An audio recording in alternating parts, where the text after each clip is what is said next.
Welcome to Econ is Life. This is Tatsuaki, and today I am going to introduce equilibrium and community surplus. So let's get started. So, what is equilibrium? Well, equilibrium is a very important concept in economics, and it can also be used for different situations. If you are taking IB chemistry, you will definitely see this word equilibrium. But anyways, equilibrium in economics is a point where the demand curve and supply curve meets each other. And what this means is that, well, first of all, it is another name of equilibrium is market clearing price. This is achieved when quantity supply equals quantity demanded, like I just explained, and it is allocatively efficient or socially efficient. I am going to explain this concept later too, but allocatively efficient condition is when the market is in equilibrium without any external effects. So equilibrium is what the society desires, what the both consumers and producers satisfy. So if you look at this diagram here, yeah, there is the product A, whatever the product is. So as you can see, there are QE and PE, and what these represent is the equilibrium quantity and equilibrium price. Yeah, is the point where the supply curve S meets the demand curve D. So this is what the equilibrium is. Now, considering that we know the knowledge, the knowledge of equilibrium, I can now introduce another important concept in microeconomics, which is excess demand and excess supply. Excess demand basically occurs when supply is bigger than demand. If you look at this diagram here, equilibrium price is set at PE, where it will produce QE. However, let's say the supplier sets the price at P1. Yes, P1. And what happens here is that there will be bigger or more supply than demand. If you look at here, for P1, for supply, the quantity supply is Q2. On the other hand, for demand, quantity demanded is Q1. So we say, for these kind of situation, we say that there is an excess supply by Q2 minus Q1. Yes. And this time excess supply demand. Yes, excess demand here. So if you look at here, likewise, there is a supply curve, demand curve, and they meet at the point QE and PE, right? And if the supplier sets P1 at the price P1, what happens is that there will be more demanded than supplied. Yes, the quantity demanded is Q2. On the other hand, quantity supplied is Q1. We say there is an excess demand by Q2 minus Q1. Yes, so these are the concepts of excess demand and excess supply. Now, excess supply or demand can actually be caused by the shift of both demand curves and supply curves. In this situation, we're considering the shift of demand curve. So let's say, there is an increase in demand due to a different change in consumer tastes. Okay, so the original demand curve D shifts to the right, creating D1. So the original equilibrium was set at PEQE, and now the new equilibrium is set at P1 and QE1. But let's say, it is pretty hard in real life to identify that there is an increase in or shift in demand curve, right? So the producer or the supplier might stick on with the current price they're selling. So if they sell in if they don't change the price of their products, what will happen is that there will be a bigger demand than the supply. Yeah, so the difference between QE and Q2 is this time the excess demand. Okay, well, eventually this becomes the signal. Okay, becomes the signal for suppliers to raise the price, because eventually there will be a shortage of products. Yeah, because obviously if demand is bigger, the quantity demanded is bigger than the quantity supplied, there won't be any more products, right? So eventually equilibrium is restored, but this might take some time. This might. Okay. Now I think I can get into a higher level part where we actually have to find the equilibrium price and quantity, but don't worry, this is very, very easy. Very easy. As I said in the very first slide, for the calculation, we have to find the point where quantity demanded equals quantity supplied. So let's say, in this case, quantity demanded equals 2000 minus 200p, where p is obviously price, and QS equals minus 400 plus 400p.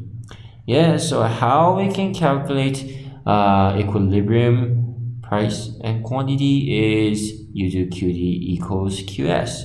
So you have this equation here, you will solve them, and you will find that quantity demanded, or of course quantity supplied, is 1200 units. Yes.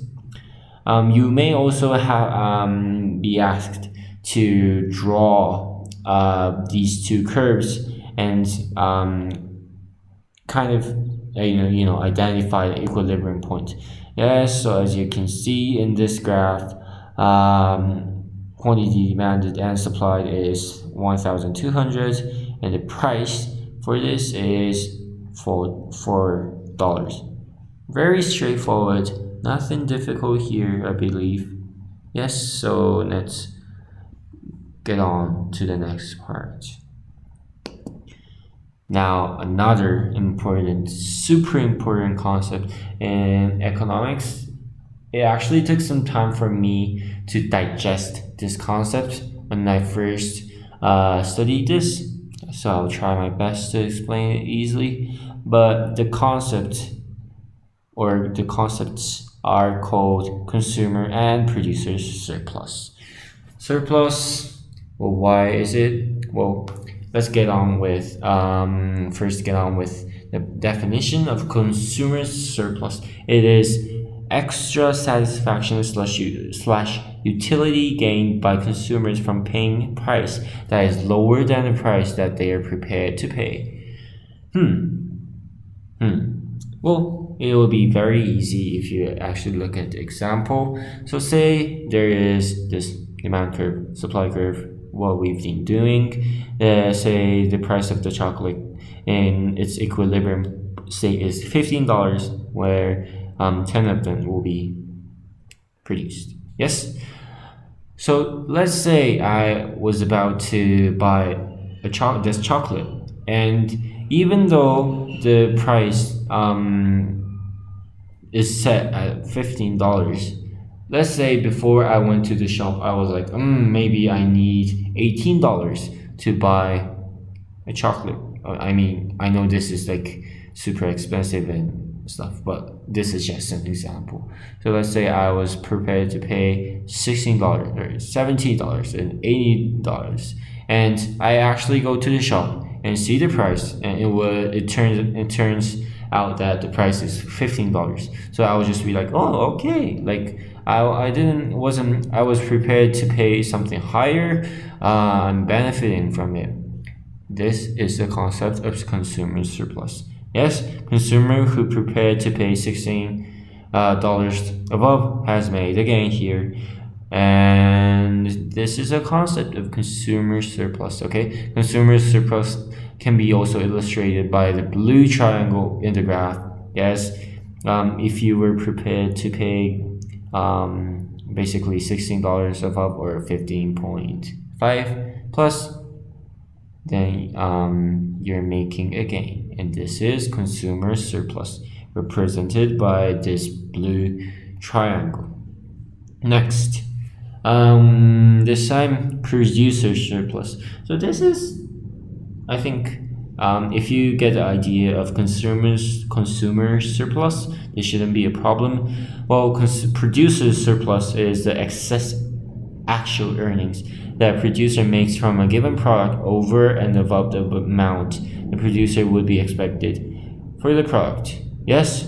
So this time, say the equilibrium price is $15, but the producer may be like, before selling, be like, oh, okay, this product, this chocolate might be probably be sold at $14, maybe $13, and you actually go to the market and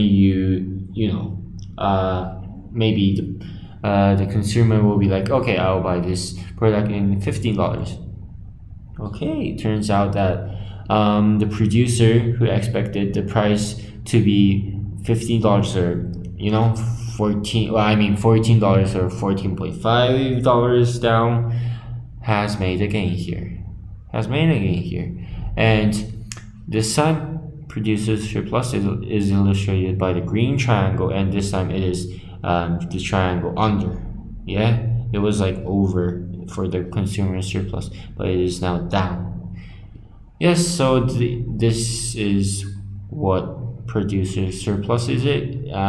Producer surplus is. Okay, we actually have a name for this, the combined consumer and producer surplus. Yes, equilibrium point is, so we call this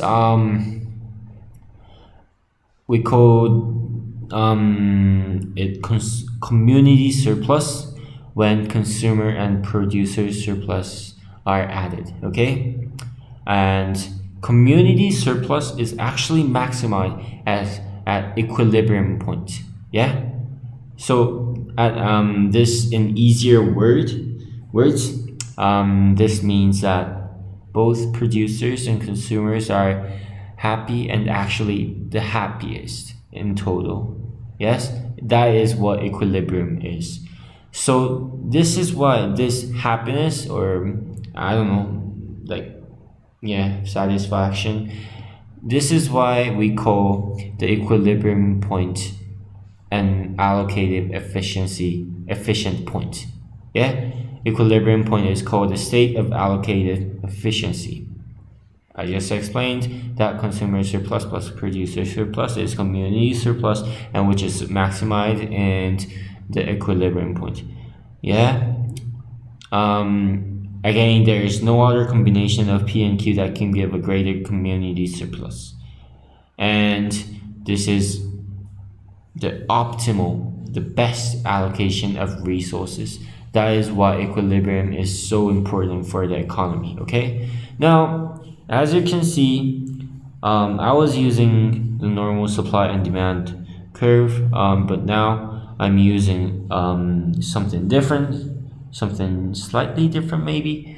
This is MSC, which stands for marginal social cost, and this is MSB, which stands for marginal social benefit. So you'll probably be like, what the heck are they? But don't worry, we will discuss these terms in the later chapters, and it will definitely come out. So don't worry about this much right now, but please remember the concept of community surplus, what it's made from, and what we've studied: excess supply, demand, and more than anything, equilibrium. Okay, thank you for watching. This This is Tatsuaki introducing you guys macroeconomics. I hope you guys enjoyed the video and see you later.